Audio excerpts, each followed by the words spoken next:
Saudações você, estudante da disciplina de Nutrição de Não Ruminantes e demais internautas que chegaram aqui por algum motivo, né? Sejam todos muito bem-vindos, tá? Esse aqui é o canal de Nutrição Animal Fácil. Vou já pedir para você fazer a inscrição aí no nosso canal para ajudar na divulgação do nosso trabalho. Aqui nós estamos gravando para a disciplina de Nutrição de Não Ruminantes, dentro aí do formato de estudos não presenciais do IFMG Campus Bambuí. E hoje nós vamos falar a respeito de uma introdução à nutrição de não ruminantes como um todo, bem como caracterizar o mercado de ração brasileiro, ok? Para isso, então, eu vou compartilhar a minha tela e vou apresentar para vocês a nossa videoaula, ok? Pessoal, então a gente vai começar a nossa videoaula. Nós vamos destacar aí uma introdução geral ao processo de nutrição animal, o que a gente precisa saber para depois continuar avançando nos nossos estudos de nutrição de não ruminantes, ok? E é claro, nós vamos caracterizar também, ok? O mercado da nutrição animal no Brasil. Vamos lá. Bom, antes de começar então, a gente vai fazer uma rápida revisão, né? Por quê? Porque a gente sabe que antes da disciplina de nutrição de não ruminantes, os estudantes estudam outros conteúdos relacionados à fisiologia da digestão, né, bioquímica, bem como nutrição animal básica, tá? Então, é muito importante para a gente recapitular alguns conceitos, ok? Além de que algum estudante pode ainda ter dúvida em alguns conceitos básicos. Bom, a primeira pergunta da disciplina, então, o que são nutrientes? Para você responder aí, primeiramente, um minutinho. Bom, nutrientes são compostos necessários para crescimento e manutenção da célula, tá? Ou seja, são compostos, são substâncias que servirão à célula para sua multiplicação, para sua manutenção, para metabolismo. Todos os nutrientes são, de alguma maneira, importantes para o organismo, todos os nutrientes são, de alguma maneira, então, importantes para o organismo animal, ok? A gente considera como nutrientes os mais importantes, os carboidratos, né? Os aminoácidos, os ácidos graxos essenciais, né? Nós temos os minerais, divididos em macro, micro e minerais, e as vitaminas. Bom, alguns outros grupos de substâncias estão intimamente relacionados com esses nutrientes e são importantes também, né, em outros aspectos, como, por exemplo, os constituintes fibrosos são muito importantes nesse conteúdo, né, além de outros lipídios também. Nós não podemos esquecer também que a própria energia que é necessária por corpo é originado a partir desses nutrientes que nós estamos falando. Por exemplo, quando o corpo absorve um carboidrato, no caso a glicose, essa glicose é encaminhada para a oxidação dentro da célula, através do metabolismo, e essa oxidação vai gerar energia para o animal. Então, o nutriente é o carboidrato, que gera algo extremamente importante para o organismo animal, que é a energia, ok? Bom, e a próxima pergunta, então, seria o que são os alimentos? Nós falamos dos nutrientes. Aqui nós estamos perguntando o que são os alimentos. Essa, talvez, é a primeira das grandes diferenças que o estudante de nutrição animal tem que compreender bem, tem que ficar muito claro para ele a diferença entre os alimentos e os nutrientes. Bom, os alimentos vão conter os nutrientes para os animais. Os alimentos serão oferecidos aos animais, aos organismos. Esse animal vai quebrar o alimento e vai conseguir absorver os nutrientes em suas parcelas elementares. Por exemplo, o alimento é rico em proteína. O animal vai pegar essa proteína, quebrar essa proteína através do processo digestivo, ok? E vai absorver os aminoácidos, que vai ser importante né, para a constituição do organismo animal. Então, os alimentos são os constituintes, né, da ração, do alimento completo, da dieta, que vão conter os nutrientes para o animal. Tem que ter algum tipo de princípio nutritivo. Pode ter um mineral, pode ter aminoácidos, pode ter carboidratos, pode ser uma combinação. Por exemplo, quando a gente fala de milho, nós estamos falando de uma combinação de vários e vários nutrientes, assim como o farelo de soja, assim como a ração, assim como um capim, né, uma forrageira. É uma combinação de vários nutrientes diferentes, tá? Só chama atenção que para animais a gente considera a ração, que é o alimento completo, ok? A gente considera também a dieta, se formos considerar todos os constituintes que o animal está comendo, inclusive a água, sal mineral, forragem e o concentrado, tá? Para não ruminantes, que é o nosso tema principal dessa disciplina, nós consideramos o alimento completo, que a gente costuma chamar de ração, ok? E essa ração vai ser composta por vários ingredientes que também são alimentos. Espero ter explicado aí de uma maneira fácil e que você tenha entendido. Bom, é muito importante a gente compreender bem o que acontece no organismo animal, né? Aqui nós temos, como exemplo, uma cabra, né? Mas poderia ser algum outro animal. Aqui é meramente um exemplo, tá? Onde esse animal come o alimento, esse alimento vai ser transformado, então, né, em produtos animais. Aqui, por exemplo, está exemplificando como carne e leite, tá? É claro que parte desse alimento não vai ser aproveitada, parte desse alimento, por exemplo, é eliminado na forma de fezes, a parte não absorvida, ok? Além de que parte desse alimento o animal vai utilizar para disponibilizar nutrientes para a sua manutenção, ok? Não é todo alimento que é convertido em carne e é convertido em leite. O exemplo aqui também poderia ser galinhas poideiras. Nem toda ração vai ser convertida em ovos, ok? Parte é manutenção e parte também não é absorvido, não é aproveitado, ok? Então, o animal é essa máquina biológica extremamente importante, tá? Que pega um alimento de baixo valor biológico, tá? E transforma em alimentos de elevada qualidade para a gente, né? Não só o ruminante tem essa capacidade, mas também os animais não ruminantes vão receber, como por exemplo, né, os suínos, as aves, vão receber grande parte da sua alimentação de subprodutos agroindustriais, como farelo de trigo, farelo de soja, dentre outros, e vão converter em alimentos de elevado valor biológico para a gente. E essa atividade é extremamente importante, ok? Bom, ainda nesse processo, para a gente compreender melhor o que a gente vai falar durante a disciplina, é muito importante que a gente compreenda, tá, como que esse alimento é digerido e o nutriente é absorvido. A todo esse processo de quebra, nós denominamos de digestão. O que é a digestão? É a quebra do alimento, do nutriente em sua macromolécula, até chegar em um tamanho tão pequeno que ele possa ser absorvido. Vamos dar exemplo. O animal come o alimento que contém amido. Esse amido é muito grande para ser absorvido pelas células. Então, esse amido vai ser quebrado, ok? Em várias sequências, para chegar em uma molécula muito simples, que é a molécula da glicose, que vai ser absorvido para metabolismo, ok?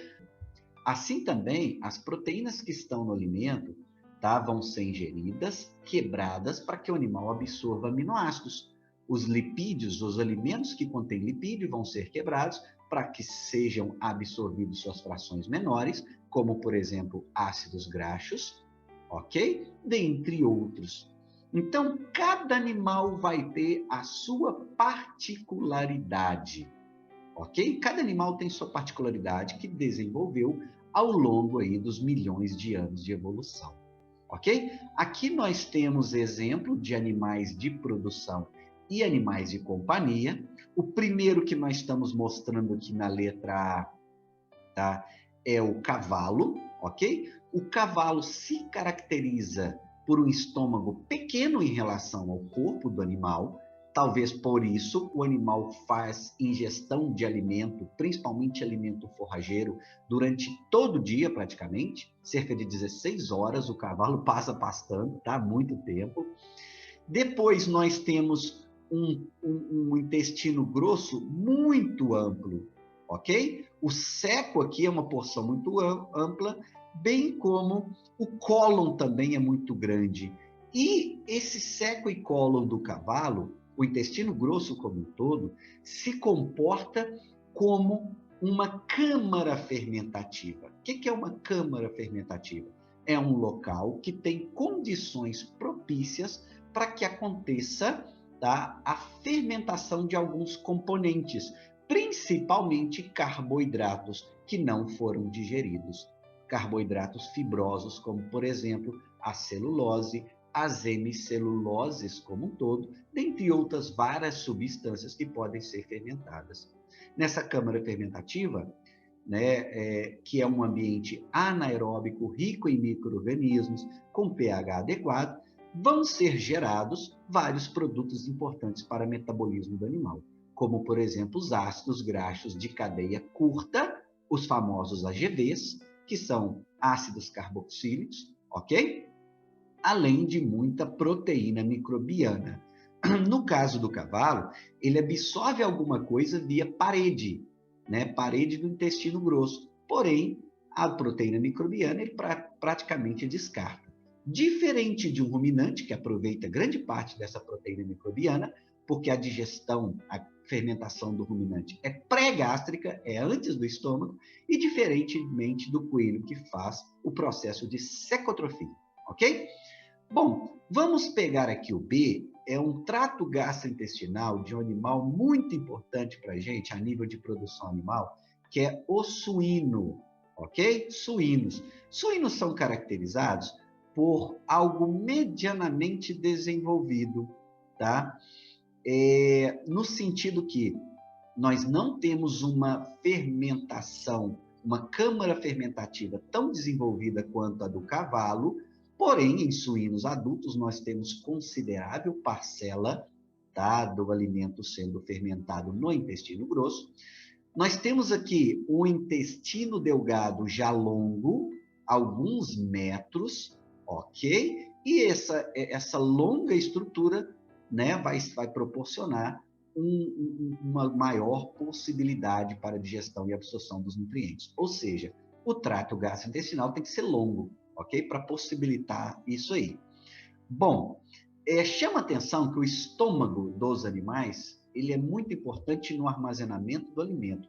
E o estômago ele aumenta de tamanho, diminui de tamanho conforme a quantidade de alimento que o animal está comendo em um determinado período, ok?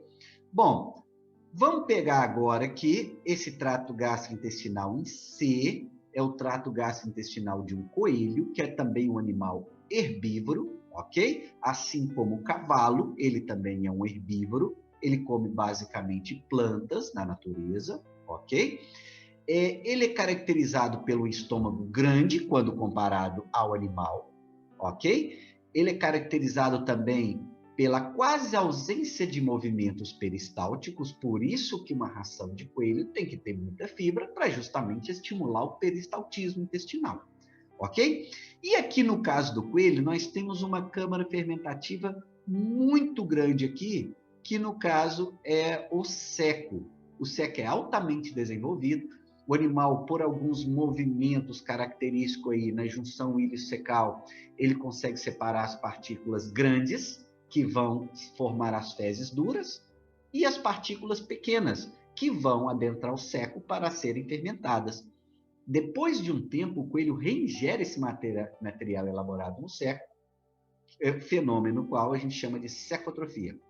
Essa reingestão é direta, o animal leva a sua boca ao ânus, reingere, e esse material é riquíssimo, por exemplo, em alguns minerais, algumas vitaminas, complexo B, vitamina C, vitamina K, proteína microbiana, que é a proteína dos próprios micro-organismos que colonizaram o seco, isso é muito importante, ok? Bem como ácidos graxos de cadeia curta, os famosos AGVs, que vão ser metabolizados aí e contribuírem significativamente para a manutenção do animal.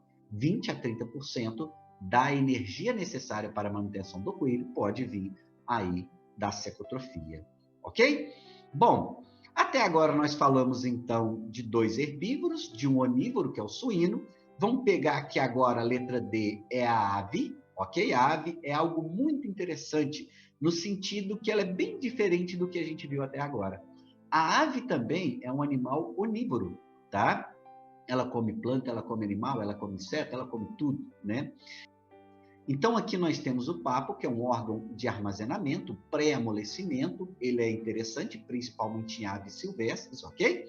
Depois nós temos o estômago dividido em 2 cavidades. Uma que a gente chama de proventrículo, que é meio que um estômago químico, onde são secretadas enzimas e ácido clorídrico, importante para a digestão química, tá? E aqui em 4, tá? Aqui embaixo nós temos a moela. A moela é um estômago mecânico muito importante para triturar os alimentos, que nos animais silvestres era, de certa forma, muito importante. A gente sabe que o animal que come ração, ele não precisaria tanto da moela assim para digestão, mas isso aí é um órgão que foi muito importante durante a evolução desses animais. Bom, depois nós temos aqui um tubo digestivo relativamente curto quando comparado aos outros animais onívoros, por exemplo, ou até mesmo herbívoros, é muito curto, tá? Alguns metros, 2, 3 metros somente, tá? Nesse sentido, se assemelha a carnívoros, que costuma ter um intestino delgado mais curto, ok? Aqui nós temos aqui no final, início do intestino grosso, tá? O seco distribuído em forma bissaculada, ou seja, são 2 sacos. Nós praticamente não temos fermentação microbiana nesse seco deste animal, ok? É praticamente desprezível, tá? Talvez por isso, alimentos fibrosos, tá? Praticamente não são bem aproveitados pelas aves. Se você pegar, por exemplo, a energia aproveitada de alimentos como farelo de trigo, comparar a energia metabolizável de suínos com a energia metabolizável para aves, você vai ver que a energia para aves é muito menos, ou seja, o animal aproveita muito menos a energia, ok? Talvez por isso é uma das explicações. Bom, então nós temos aqui agora, por fim, o estômago. Opa, passou aqui. Bom, então nós temos agora, por fim, o trato gastrointestinal de um animal carnívoro. E aqui, por exemplo, é o gato, tá? Que praticamente não tem o intestino grosso desenvolvido, o intestino grosso dele é muito curto, ele quase que não tem fermentação microbiana. O trato gastrointestinal como um todo é curto, tá? E chama a atenção que o estômago desse animal é grande. Por que o estômago de um carnívoro é grande? Porque durante a evolução, esse animal, quando encontrava uma presa, ele tinha que conseguir armazenar grande parte deste alimento que ele encontrou, porque ele não sabia quando que ele iria encontrar outro. Então, normalmente, os carnívoros têm uma elevada capacidade de ingestão de alimento, ok? Um estômago grande, justamente porque, evolutivamente, o animal não sabia quando que seria a próxima presa, né? Pensa, por exemplo, num leão na savana africana, que encontrou uma presa, comeu muito, ok? E não sabe quando vai ser a próxima. Diferentemente de animais que têm estômago curto, que tem que comer praticamente o dia inteiro, todos os dias, como o cavalo, ok? Bom, a gente não falou do cão. E aí eu pergunto para vocês, o cão hoje é um carnívoro, porque veio do lobo, ou um animal onívoro, porque já está adaptado às várias dietas, né, que a gente formula, várias rações que contêm ingredientes de origem vegetal. O que vocês acham? Bom, quem quiser faz essa pesquisa, tá? Mas pensa aí numa resposta para a gente, ok? Bom, então, a partir do momento que o animal ingeriu o alimento, esse alimento vai ter que ser empurrado pelo trato gastrointestinal. nós temos aqui os movimentos peristálticos, que são realizados pelas paredes do trato gastrointestinal, por músculos, ok? E são muito importantes. Alguns animais têm muita facilidade no peristaltismo, outros têm menos, tá? Outros não conseguem fazer o peristaltismo reverso, como, por exemplo, o cavalo. O cavalo não vomita. Bom, todo esse trato gastrointestinal que a gente comentou com vocês, não é somente um tubo onde o alimento passa. Na verdade, o alimento vai passar dentro do tubo, mas associado a isso, nós temos algumas glândulas que vão secretar substâncias, tá? Compostos que vão trabalhar na digestão desses alimentos a fim de se obter os nutrientes. Então, nós destacamos aqui, ó, o pâncreas, que aqui é essa glândula longa. O pâncreas, por exemplo, vai secretar o suco pancreático, que vai ser muito importante para a regulagem do pH que se trabalha no trato gastrointestinal, ok? Além de secretar também as enzimas digestivas. As enzimas são compostos que, em meio aquoso, trabalham para acelerar a hidrólise, a quebra dos macronutrientes. Por exemplo, o processo de quebra de uma proteína até aminoácido, tá? Ele é acelerado pelas enzimas, ok? Então, as enzimas têm um papel muito importante na digestão. Se não tivéssemos enzimas, vários nutrientes não seriam digeridos ou demoraria-se vários dias para completar a sua digestão. Então, a enzima é como se fosse um catalisador do corpo animal, ok? Nós temos enzimas em praticamente todas as células animais, realizando processos fundamentais. Temos várias enzimas no metabolismo que são importantíssimas. Além de enzimas, nós temos algumas substâncias que são os cofatores enzimáticos, ok? Bom, nós temos aqui a vesícula biliar. Essa vesícula biliar vai ser importantíssimo, ok? Essa vesícula biliar vai conter a bile, que é uma solução, né, uma mistura muito importante para digestão das gorduras, porque essa bile vai emulsificar as gorduras, vai tornar as gorduras miscíveis, ou seja, digeríveis. A bile vai preparar a gordura para em meio aquoso, que é um meio polar, diferentemente das gorduras que são apolares, ok? Ela vai preparar essa gordura para a enzima lipase vir e cortar, vir e agir. Então, a bile tem uma função essencial, ok? Bom, associada a tudo isso, nós não podemos esquecer que nós temos uma glândula, deixa eu ver se aqui ela fica melhor, ó. Nós temos uma glândula muito importante, um órgão muito importante, na verdade, né? Ele tem tanta função que nós não podemos chamar. É um órgão complexo, com várias funções, chamado de fígado. Esse fígado é o centro do metabolismo, tá? E o fígado, na digestão, participa secretando a bile, que vai ser armazenada e concentrada na vesícula biliar, ok? Quanto maior a concentração da bile, ok? Mais potente ela se torna. Ela perde água e fica mais potente. Porém, você me pergunta, mas alguns animais não têm vesícula biliar, como por exemplo o cavalo, tá? E mesmo assim, o cavalo tem uma elevada capacidade de digestão de gorduras. Em concentrados para cavalo, pode-se colocar parcelas elevadas de gordura, de fonte de lipídica, como por exemplo, 9, 10% tranquilamente, tá? O cavalo tem essa elevada capacidade, mesmo não tendo a vesícula biliar. Bom, então aqui nós temos, voltando aqui, nós temos várias e várias enzimas que participam desse todo esse processo. E é claro que para que essas enzimas funcionem perfeitamente,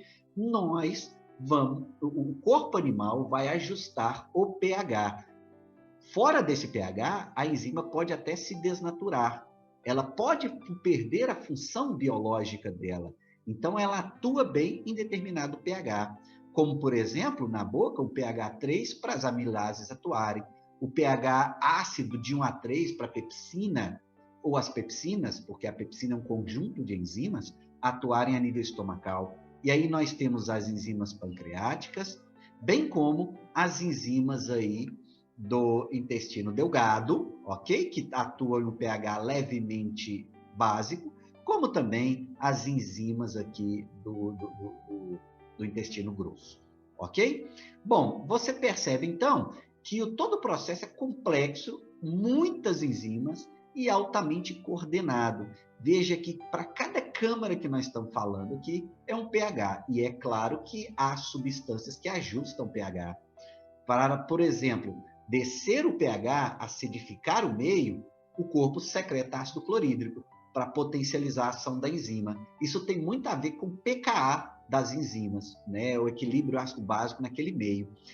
E nós temos enzimas que trabalham em meio levemente básico. Então, o suco pancreático, nesse caso, na saída do estômago, será fundamental para isso, né? Aqui também a mesma coisa, porém em uma ave, ok? Bom, voltamos neste slide aqui. Veja você que tudo que é absorvido aqui nas paredes do trato gastrointestinal, principalmente intestino delgado, a maior parte vai ser disponibilizado para a circulação enterohepática, ok? Ou seja, o animal vai absorver os nutrientes como glicose, como aminoácido, como ácidos graxos, vitaminas, minerais, ok?